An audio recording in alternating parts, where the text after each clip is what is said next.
बजा दे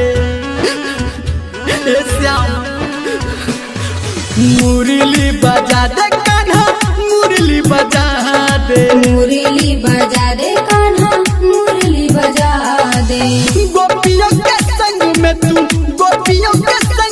तू मुझे भी नचा दे मुरली बजा दे कान्हा मुरली बजा दे मुरली बजा दे कान्हा मुरली बजा दे। अभी आप सुन रहे हैं धर्मेंद्र निर्मलिया को। डीजे मनीष रक्सौल।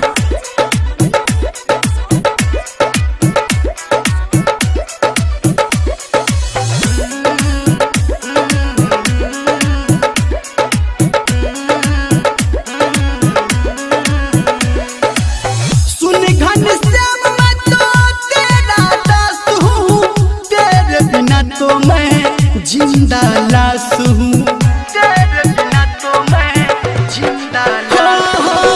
सुन घनश्याम मैं तो तेरा दास हूँ तेरे बिना तो मैं जिंदा लाश हूँ।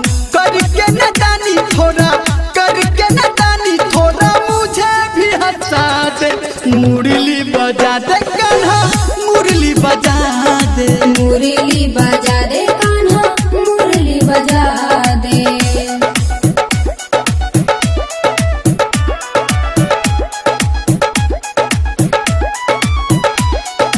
डीजे मनीष रक्सौल। अभी आप सुन रहे हैं सावरिया म्यूजिक।